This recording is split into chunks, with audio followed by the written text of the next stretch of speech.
Assalamualaikum warahmatullahi wabarakatuh. Saya Ahmad Barisi dengan NIM 2004411000013. Di sini saya akan menjelaskan tentang penugasan praktikum pada modul 6 tentang branching dan juga looping. Untuk studi kasus yang pertama itu buatkanlah store prosedur variabel untuk menampilkan biodata masing-masing dengan isi NIM nama mahasiswa, alamat, nomor telepon, jenis kelamin, dan hobi, serta tambahkan umur sekarang. Kemudian kan tampilkan hasilnya. Nah, untuk yang pertama itu seperti ini. Untuk yang pertama itu membuat sebuah database sama seperti kemarin databasenya, dan langsung saja untuk ke studi kasus yang pertama. Nah, di sini saya membuat store prosedur. Terus di sini memiliki parameter nama, NIM, alamatnya, nomor teleponnya, jenis kelaminnya, hobinya, umurnya. Nah, di sini saya mendeklarasikan sebuah variabel, yaitu variabel NIM, nama, alamat, nomor telepon, jenis kelamin, hobi, dan umur.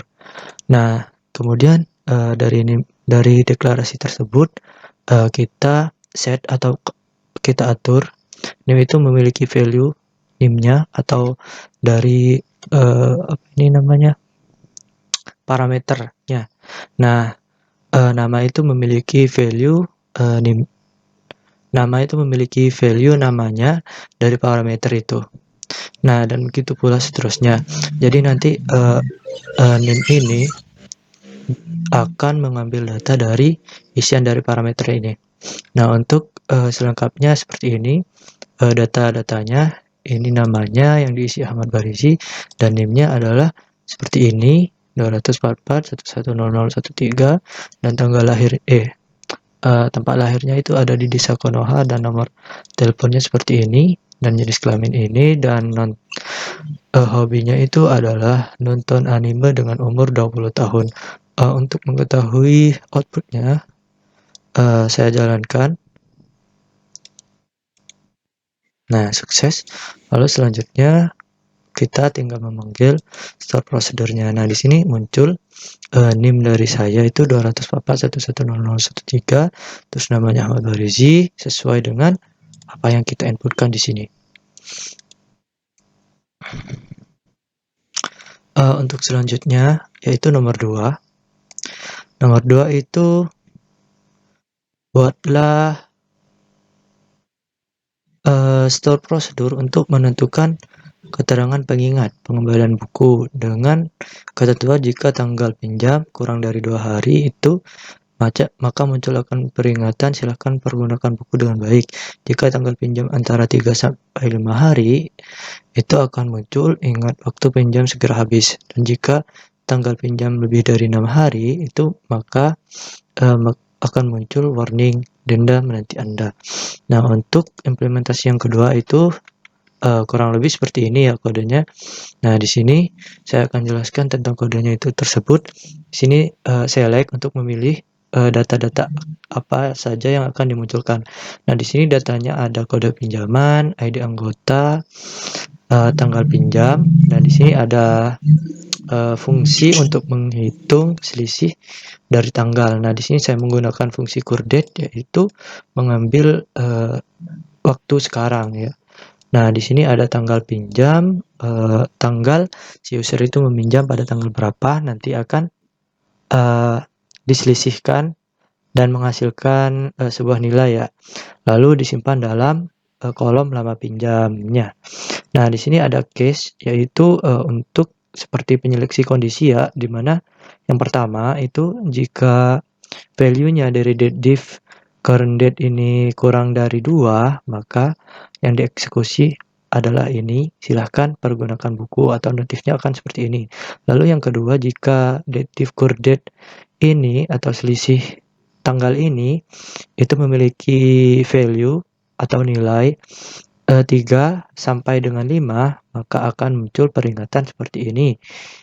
Lalu yang ketiga, jika date div ataupun selisih dari tanggal pinjam ke tanggal sekarang itu lebih dari 6 hari, maka muncul notifikasi seperti ini atau pemberitahuan seperti ini. Nah, selanjutnya ini akan disimpan ke dalam kolom statusnya, ataupun kita bisa menuliskan ulang ini atau pemberitahuan gitu. Nah, data ini itu diambil dari tabel peminjaman buku, dan di sini order by untuk mengurutkan dari berdasarkan lama pinjamnya dari yang terkecil ASC. Nah, untuk melihat eksekusi programnya, maka saya akan running. Nah, di sini sukses, lalu selanjutnya itu memanggil store prosedurnya. Nah, di sini akan muncul PJ 10 ya, bukan PJ 10 ya. Berdasarkan ini ya, yang terkecil. Berarti peminjaman ke-10 ya, ID anggotanya 1 dan tanggal pinjamnya itu 24 bulan 5 atau bulan sekarang, bulan Mei tahun 2022. Berarti baru kemarin ya dia yang minjam. Lalu selanjutnya ini tanggal 23 bulan 5 bulan Mei 2022, berarti lusa yang lalu dia minjam, dan seterusnya seperti ini. Berarti benar ini ya, ini 1 hari maka muncul seperti ini, 2 hari masih muncul seperti ini, lalu yang ketiga itu baru ingat waktu peminjaman segera habis sampai dengan 5, lalu selanjutnya lebih dari 6 hari akan muncul seperti ini. Untuk yang kedua saya mungkin sudah selesai, kita beralih ke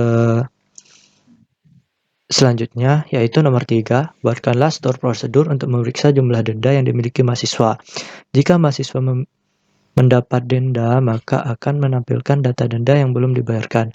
Jika mahasiswa sudah membayar atau tidak memiliki tanggungan denda, maka akan menampilkan pesan bahwa mahasiswa tersebut tidak memiliki tanggungan ataupun denda. Untuk yang ketiga, kurang lebih programnya seperti ini. Di sini saya mendeklarasikan pesan yang akan ditampilkan kepada mahasiswanya. Nah, di sini saya menggunakan if ataupun penyeleksi kondisi if dengan kondisi jika denda, sum denda ini maksudnya adalah jumlah denda dari tabel pengembalian dengan di mana ID anggotanya itu sama dengan ID yang akan kita masukkan pada parameter. Jika lebih besar dari 0, maka pesannya akan diatur sebagai berikut. Bayar denda dulu. Lalu, maka akan dimunculkan tabel ID mahasiswa, lalu jumlah denda yang harus dibayarkan. Select sum ataupun jumlah denda from tabel pengembalian, di mana ID anggota sama dengan ID mahasiswa yang akan kita inputkan di parameter. As utangnya, yaitu meng-save ulang ataupun merename dengan nama ini, as utangnya. Lalu pesan yang akan dimunculkan. Lalu selanjutnya sama seperti tadi, jika sum dendanya itu ini sum denda, jika itu sama dengan 0, maka pesannya akan diset sebagai berikut. Anda tidak memiliki tanggungan. Lalu akan dimunculkan select ID mahasiswa, lalu dendanya yang akan dimunculkan itu berapa. Lalu selanjutnya dari pesannya akan dimunculkan yang ini ya. Lalu selanjutnya pada kondisi else ataupun tidak memenuhi kedua ini, maka pesannya adalah datanya nggak ada bang, ataupun orang itu salah data yang diinputkan. Untuk eksekusi programnya adalah sebagai berikut. Sukses, lalu selanjutnya kita panggil AG3. Anggota ketiga. Nah, AG3 ini kebetulan tidak punya hutang di bagian pengembalian. Bentar, pengembalian tabelnya AG3. AG3 0 ya, 0. Lalu jika kita ubah ke yang ini, nah ini kan AG1 ya, datanya 1. Nah, ini kalau menggunakan sum itu akan secara otomatis dijumlahkan yang memiliki ID sama gitu. Kita coba di sini. Nah, AG1 anggota 1 itu memiliki utang itu 2000. Padahal di sini kan ada 2 data ya. kedua data tersebut memiliki 500 masing-masing utang. Nah, di sini itu otomatis akan dijumlahkan sendiri seperti itu. Nah, jika kita menginputkan sembarangan, misalnya AG 24 seperti itu, maka akan muncul pesan, nah ini datanya nggak ada bang gitu. Lalu selanjutnya, saya rasa nomor 3 itu sudah selesai. Lalu selanjutnya adalah nomor 4, balas prosedur looping untuk mencetak data peminjaman 1 sampai dengan 10. Nah, di sini mendeklarasikan I sebagai increment nanti, deklarasi.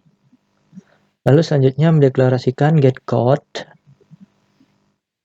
bertipe data varchar. Nah, di sini berguna untuk mendapatkan kode unik pada awal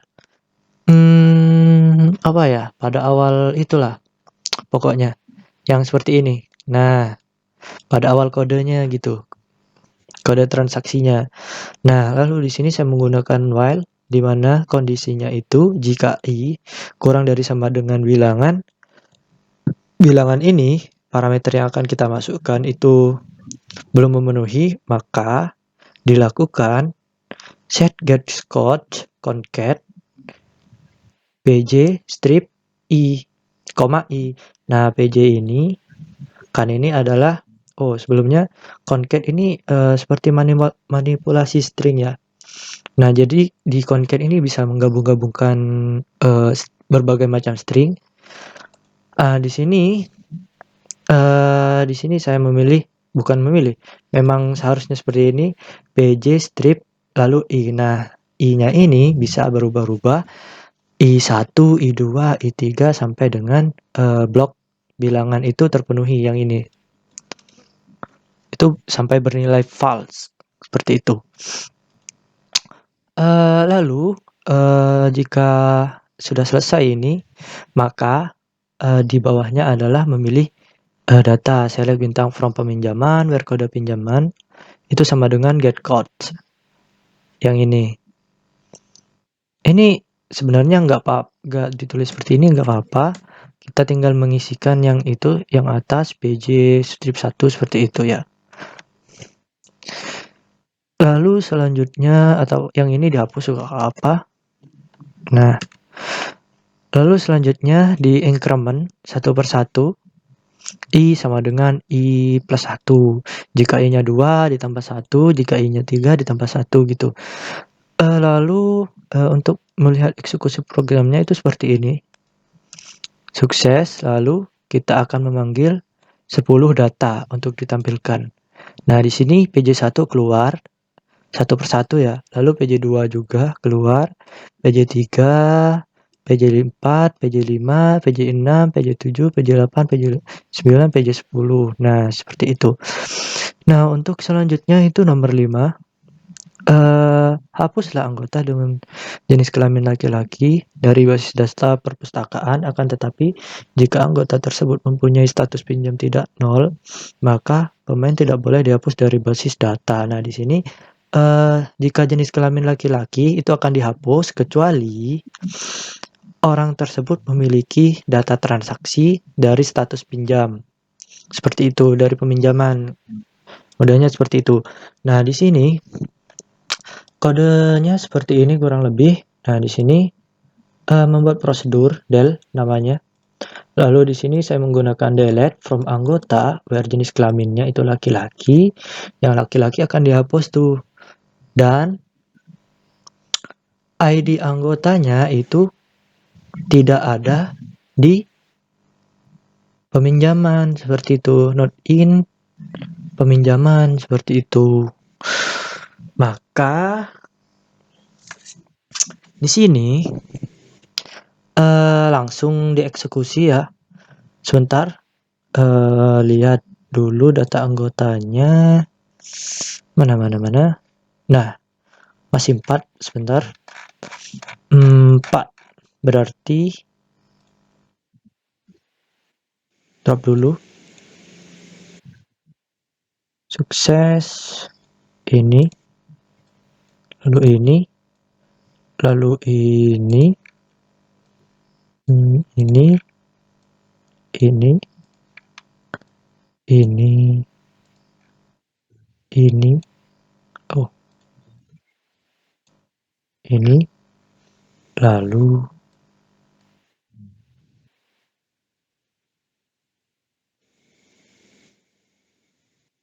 pilih semua datanya karena tadi sudah dicoba query-nya. Wah, error harus satu-satu. Sukses, sukses, sukses, sukses. Mana. Duh, sukses, sukses. Nah, lalu yang kelima kita eksekusi. Nah, sukses ya. Nah, di sini kita lihat dulu. Nah, yang kelima di sini Ageng dengan jenis laki-laki ya, laki-laki. Lalu kita cek di tabel peminjaman. Oh ya, bentar. Di tabel anggota dulu. Dia memiliki ID anggota itu AG sama dengan AG strip 5. Lalu di peminjaman kita lihat AG strip 5. AG strip 5 itu gak ada di peminjaman. Nah, berarti si Ageng ini bisa dihapus dari database seperti itu. Nah, kita coba langsung eksekusi programnya.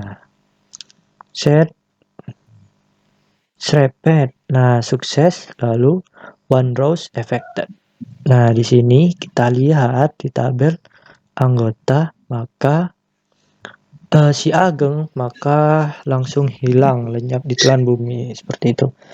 Mungkin itu saja penjelasan terkait penugasan pada modul 6 tentang branching dan looping. Kurang lebihnya mohon maaf. Wassalamualaikum warahmatullahi wabarakatuh.